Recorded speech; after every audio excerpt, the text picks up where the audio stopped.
मन चंगा तो कटौती में गंगा, यह क्यों बनी, इस पर बात कर रहे हैं। दोस्तों, संत रविदास जी से जुड़ी एक सच्ची कहानी है जिसके आधार पर यह बड़ी ही प्रसिद्ध लोकोक्ति मन चंगा तो कटौती में गंगा आधारित है। कई सौ वर्ष पुरानी घटना है, इसलिए इस कहानी को कई प्रकार से कहा जाता है। हम कोशिश करेंगे कि आपको सभी कहानियां बताने की कोशिश करें। इसी संदर्भ में एक कहानी कुछ इस प्रकार से है। दोस्तों, संत रविदास जी एक बड़े महान संत हुए हैं और यह कबीरदास जी के गुरु भाई भी थे। इनका जन्म काशी में हुआ था और एक चर्मकार के यहाँ इनका जन्म माना जाता है। एक दिन संत रविदास जी अपने काम में काफी व्यस्त थे। इतने में ही एक ब्राह्मण वहाँ आते हैं और बोलते हैं कि हे चर्मकार, मेरी जूती टूट गई है, क्या तुम मेरी जूती को जोड़ दोगे? रविदास जी ने ब्राह्मण की जूती ली और उसे जोड़ने लगे और रविदास जी ने कहा कि हे ब्राह्मण, यही तो मेरा कार्य है, मैं आपकी जूती अवश्य ठीक कर दूंगा। बातों ही बातों में रविदास जी ने ब्राह्मण देव से पूछा कि आप ब्राह्मण देव कहाँ जा रहे हैं? तो ब्राह्मण बोले, बहुत ही पवित्र दिन है और मैं गंगा स्नान के लिए जा रहा हूँ। पूजा अर्चना और स्नान करके माँ गंगा का आशीर्वाद प्राप्त करूंगा। उनकी बात सुनकर संत रविदास जी बोले, मेरी भी ऐसी इच्छा हो रही है कि मैं भी गंगा में स्नान करूं और पुण्य लाभ लूं। इस पर ब्राह्मण बोले, हे रविदास, तुम चर्मकार हो, शूद्र हो, अगर तुम गंगा में स्नान करोगे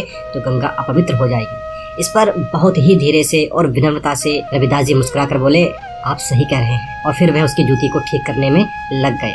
लेकिन तभी ब्राह्मण बोले कि हे रविदास, तुम चाहो तो एक कौड़ी माँ गंगा को अर्पित कर सकते हो, इससे माँ गंगा अपवित्र नहीं होगी। रविदास जी ने मुस्कुराकर कहा, ठीक है ब्राह्मण देव, आप इस जूती के कार्य के बदले में जो भी धन या कौड़ी मुझे देना चाह रहे हैं, आप वह मेरी तरफ से माँ गंगा को अर्पित कर दीजिए। इस पर ब्राह्मण बोले, ठीक है। लेकिन तभी रविदास जी ने हाथ जोड़कर ब्राह्मण देव से प्रार्थना की कि हे ब्राह्मण देव, अगर गंगा माई स्वयं हाथ बढ़ाकर मेरी ये भेंट स्वीकार करें तभी दीजिएगा, अन्यथा मत दीजिएगा। ब्राह्मण ने ऐसा ही किया। जैसे ही कौड़ी ब्राह्मण देव माँ गंगा को अर्पित करने लगे, तभी माता ने पानी में से एक हाथ निकालकर उस कौड़ी को स्वीकार कर लिया। मैं अपने भक्त की भक्ति से बहुत प्रसन्न हूँ, ओर से मेरे भक्त को दे देना और कहना मैंने उसकी भेंट स्वीकार कर ली।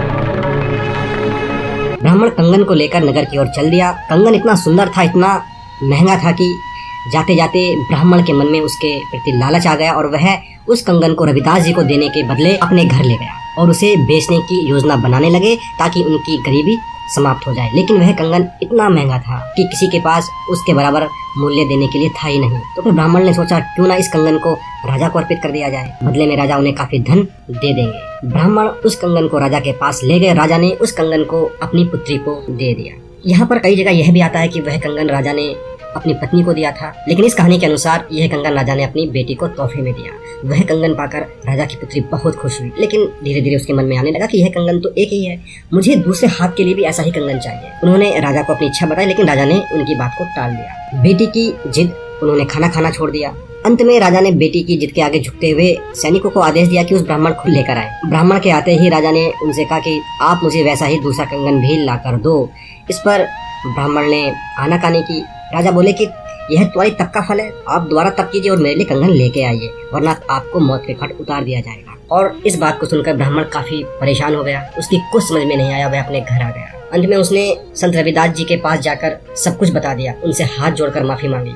इस पर रविदास जी ने उनसे बोला कि हे ब्राह्मण, आप परेशान मत होइए, मुझे आपसे कोई द्वेष नहीं है, आपने कंगन रख लिया, कोई बात नहीं, आप इसके लिए लज्जित ना होइए। ब्राह्मण चाहते थे कि रविदास जी उनके साथ गंगा तक चलें और माता जी से, माँ गंगा से उनके लिए वैसा ही दूसरा कंगन देने के लिए कहे ताकि वह राजा को वह कंगन देकर अपनी जान बचा सके। इस पर संत रविदास जी बोले कि उसके लिए गंगा तट पर जाने की आवश्यकता नहीं है, आपका मन ही पवित्र होना इसके लिए काफी है। और उन्होंने अपनी कटोती जिसमें वह चमड़ा भिगोते थे उसमें पानी डाला और माँ गंगा का आह्वान किया।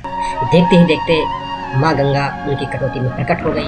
उन्होंने उनसे दूसरा कंगन देने के लिए प्रार्थना की और माँ गंगा ने सहस्र उन्हें वैसा ही दूसरा कंगन दे दिया। तो दोस्तों, यह कंगन फिर राजा जी के पास पहुंच गया। ब्राह्मण की जान बच गई। तभी से यह कहावत प्रचलित है कि मन चंगा तो कटौती में गंगा। दोस्तों, यह कहानी आपको कैसी लगी, आप कमेंट के माध्यम से अवश्य बताइए। हम आपके लिए और भी कहानियां लेकर आएंगे जो संत रविदास जी से संबंधित।